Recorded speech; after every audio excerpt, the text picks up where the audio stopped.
I never thought I'd find myself in a situation where the lines between right and wrong blurred so completely that I couldn't tell one from the other. But life has a way of testing you, of pushing you into corners you never thought you'd be in. I always believed that loyalty was the most important thing in a relationship, that trust was sacred. But all of those beliefs started to crumble the moment I met Olivia. It was supposed to be just another business trip. I'd been on dozens of them, traveling from city to city, attending meetings, and closing deals. This trip to Chicago was no different, or at least, that's what I thought. My wife, Emma, was used to my absences by now. We had a strong marriage, built on years of love and mutual respect. Or so I believed. I checked into the hotel late in the afternoon, exhausted from the flight and the back-to-back meetings. The hotel was one of those luxurious ones downtown, with a stunning view of the city skyline. I was looking forward to a quiet evening alone, maybe a drink at the hotel bar before heading to bed early. I had a full day of meetings ahead of me, and I needed to be at my best. After a quick shower, I dressed in a casual shirt and jeans and headed down to the bar. It was sleek and modern, with low lighting and soft jazz playing in the background. A few people were scattered around, mostly business travelers like me, nursing drinks and tapping away at their laptops. I took a seat at the bar, ordered a whiskey, and let the tension of the day slowly melt away. The bartender, a friendly guy in his late 20s, made small talk as he prepared my drink. I responded politely, but my mind was elsewhere, drifting back to thoughts of Emma. I missed her, missed the comfort of being at home with her, the way we could sit together in silence and feel completely at ease. I promised myself I'd call her later, just to hear her voice before I went to sleep. But then, she walked in. I noticed her the moment she entered the bar. She was hard not to notice, tall, with long, dark hair that cascaded down her back and eyes that seemed to take in everything around her with a quiet intensity. She was dressed in a sleek black dress that hugged her figure in all the right places, and as she made her way to the bar, I couldn't help but watch her. She took a seat a few stools down from me, and I tried not to stare. But there was something about her, something that drew me in, that made it impossible to look away. She ordered a martini, her voice low and smooth, and as she waited for her drink, she glanced over at me. Our eyes met, and for a moment, I felt a jolt of something I hadn't felt in years. It was like an electric current running through me, waking up parts of me that I thought had long since gone dormant. I quickly looked away, feeling a flush of guilt. I was married, and I had no business feeling that way about another woman. But then she smiled, a small, knowing smile that sent another jolt through me. I told myself it was nothing, that I was just tired and my mind was playing tricks on me. But when she slid over to the stool next to mine, I knew I was in trouble. "Mind if I join you?" she asked, her voice as smooth as the silk of her dress. "Not at all," I replied, trying to keep my voice steady. "I could use the company." She introduced herself as Olivia, and we started talking. At first, it was just polite conversation, where we were from, what we did for a living, the usual small talk between strangers. But as the evening wore on, the conversation deepened. We talked about our lives, our dreams, our regrets. I found myself opening up to her in a way I hadn't opened up to anyone in years, not even Emma. There was something about Olivia that made it easy to talk to her. She was smart, funny, and had a way of making me feel like I was the only person in the room. I was drawn to her, despite myself, and the more we talked, the more I found myself wanting to know her, to understand her. We spent hours at the bar, the conversation flowing as easily as the drinks. I lost track of time, lost track of everything except the woman sitting next to me. It wasn't until the bartender announced last call that I realized how late it had gotten. "I guess that's our cue," Olivia said, smiling as she finished her drink. "Yeah," I replied, feeling a pang of disappointment. I didn't want the night to end. "I guess so." She stood up, gathering her things, and I felt a sudden, overwhelming urge to ask her to stay, to keep talking, to not let this connection slip away. But before I could say anything, she leaned in close, her lips brushing against my ear.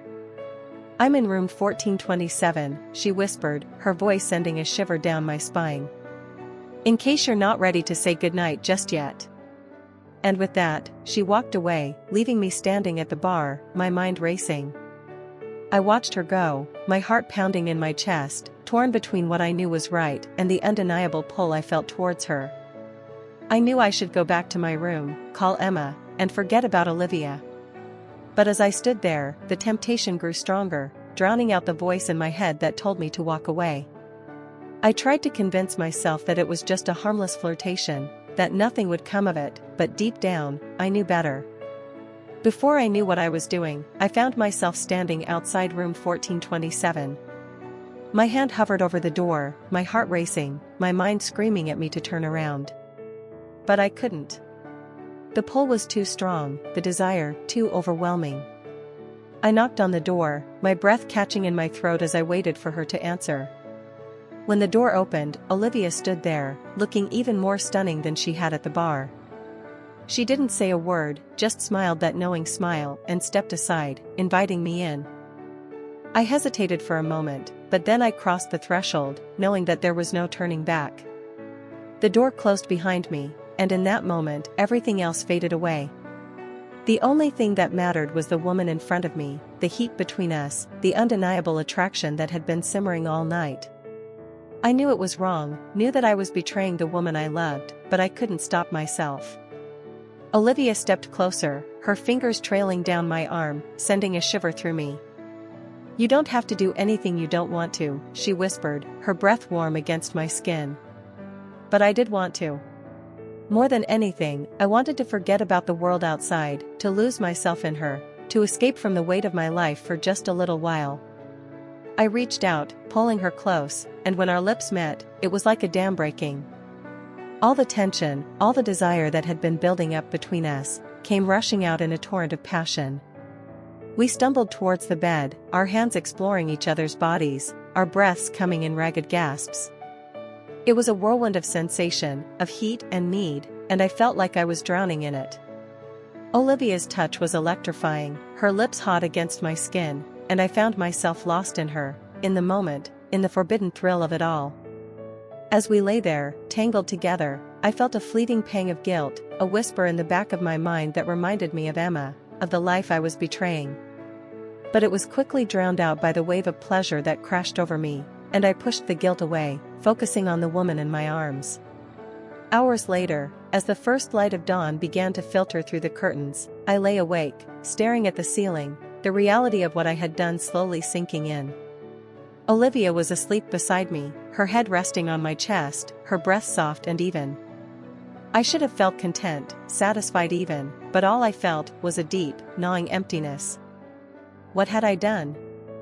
How had I let things get this far? I had betrayed Emma, the woman I loved, the woman I had promised to be faithful to.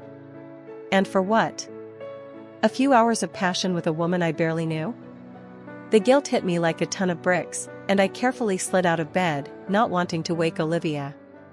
I gathered my clothes, dressed quietly, and left the room without looking back. As I walked down the hallway, my mind raced, trying to figure out what I was going to do, how I was going to face Emma, how I was going to live with myself after what I had done. When I reached my room, I closed the door behind me and leaned against it, taking a deep breath. I felt sick, disgusted with myself, with the choices I had made.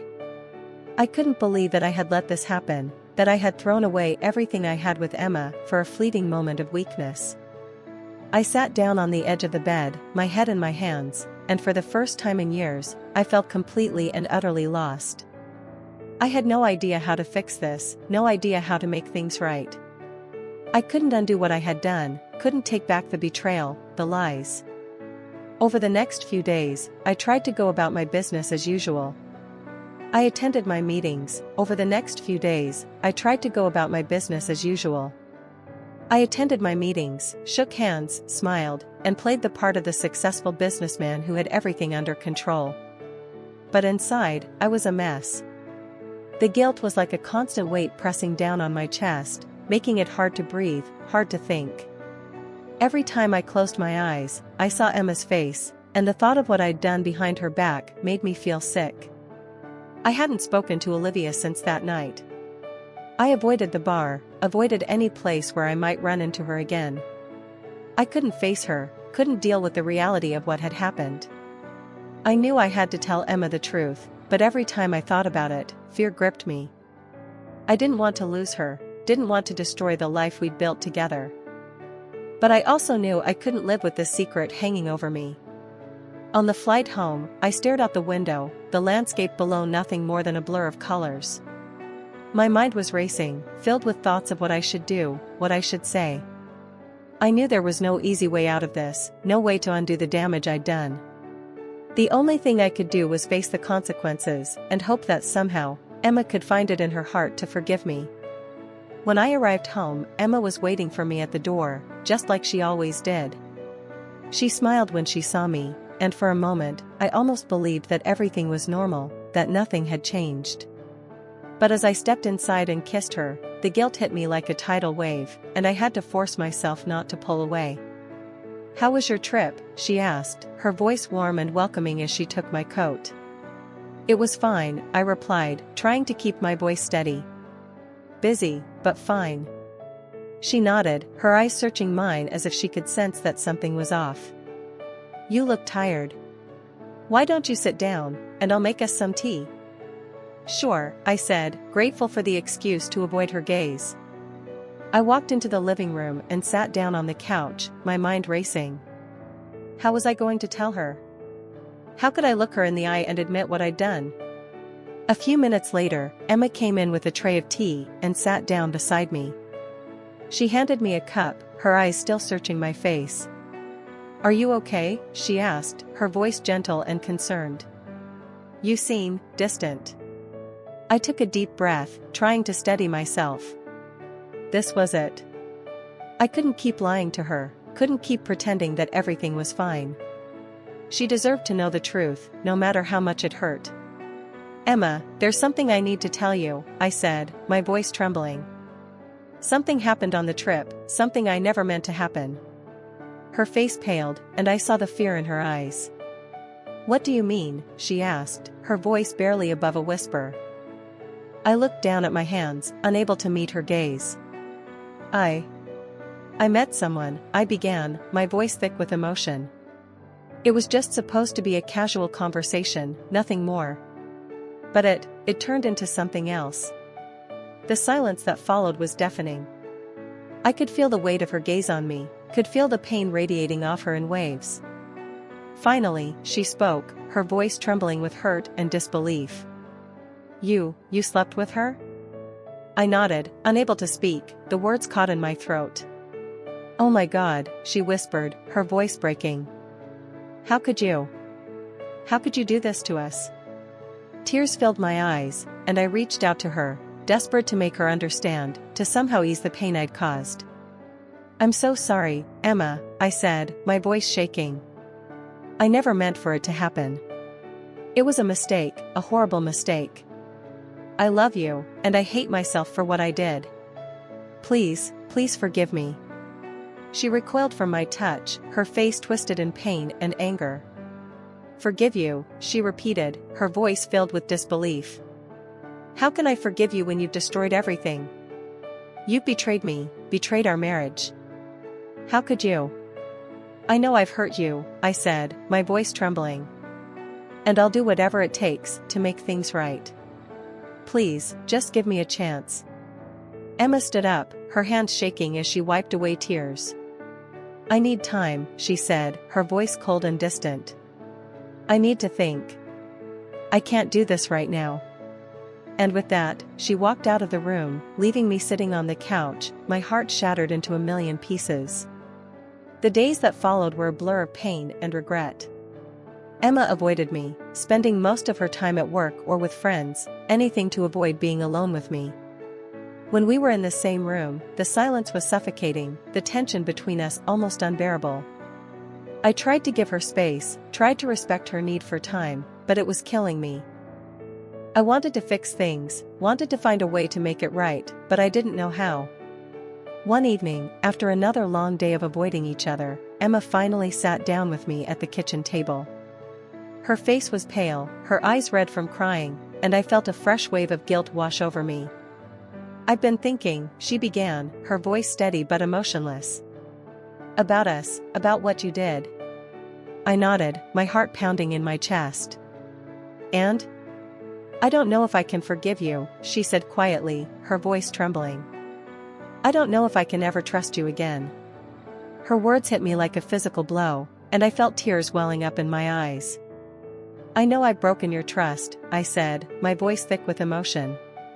"But I love you, Emma.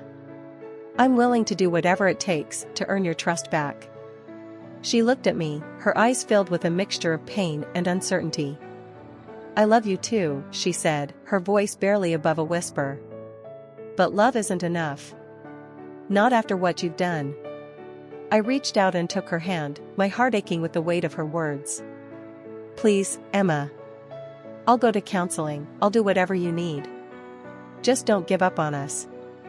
She hesitated, her eyes searching mine, and for a moment, I thought there might be a glimmer of hope. But then she shook her head, pulling her hand away. "I need more time," she said quietly. "I need to figure out if I can ever forgive you, if I can ever move past this." I nodded, my heart heavy with the realization that I might have lost her for good. "Take all the time you need," I said softly, my voice trembling. "I'll be here, waiting for you." But as the days turned into weeks, it became clear that the damage I had done was too deep, the wound too fresh. Emma remained distant, her pain and anger a constant presence between us. And no matter how much I tried, no matter how much I wanted to fix things, I couldn't reach her. One afternoon, as I was sitting in my office at work, I received a text from Olivia. My heart skipped a beat as I read it, a mixture of guilt and longing washing over me. "I miss you. Can we talk?" I stared at the message, my mind racing. I knew that responding to her would only make things worse, would only deepen the mess I was already in.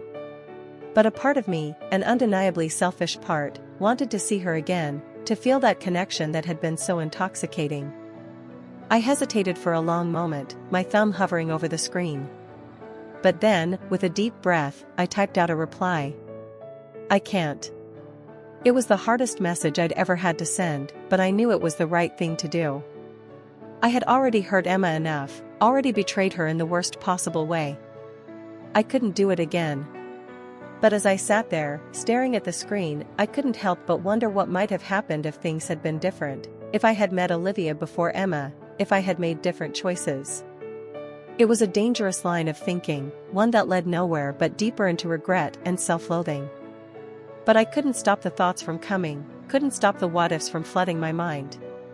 The weeks dragged on, and Emma and I remained in a painful limbo, neither of us willing to make the first move. I could feel her slipping further away, and it terrified me. I knew I had to do something, had to find a way to reach her before it was too late. One evening, as we sat in silence at the dinner table, I finally spoke up. "Emma, I love you," I said, my voice trembling with emotion. "I know I've hurt you, and I don't expect you to forgive me easily. But I can't stand the thought of losing you. Please, can we try counseling? Can we at least try to fix this?" She looked at me, her eyes filled with a mixture of pain and uncertainty. For a moment, I thought she might say no, might finally tell me that she was done. But then she nodded, her voice barely above a whisper. "Okay. We can try." Relief washed over me. And I felt a glimmer of hope for the first time in weeks. It wasn't much, but it was something. It was a chance. We started going to counseling together, and it was hard, harder than I had ever imagined. Sitting in that room, baring our souls, facing the pain and the betrayal head-on, was one of the most difficult things I had ever done. But it was also necessary. We had to confront what had happened, had to face the consequences of my actions if we were ever going to move forward. Slowly, painfully, we began to rebuild the trust that had been shattered. It wasn't easy, and there were days when it felt like we were making no progress at all. But we kept at it, kept trying, because we both knew that our love was worth fighting for. Months passed, and little by little, the wounds began to heal. Emma started to open up to me again, started to let me back into her heart. And I did everything I could to show her that I was committed to making things right, to being the husband she deserved. But no matter how much progress we made, no matter how much we tried to move forward, the shadow of what I had done still lingered between us. It was always there, a reminder of the betrayal that had nearly torn us apart. One evening, as we sat on the couch, watching a movie together, Emma turned to me, her eyes filled with a sadness that broke my heart.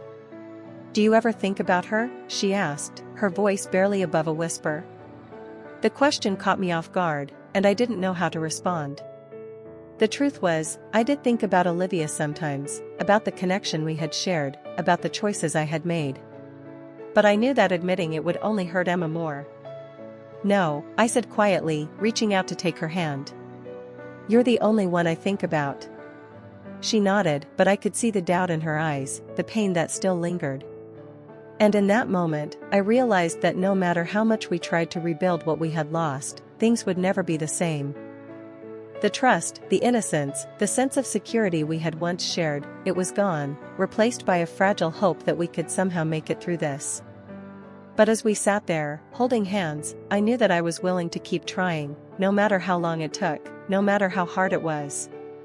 Because I loved Emma, and I knew that she was worth fighting for. And so, we continued on, navigating the rough waters of our marriage, one day at a time. It wasn't perfect, and it never would be, but it was ours. And that, I realized, was enough.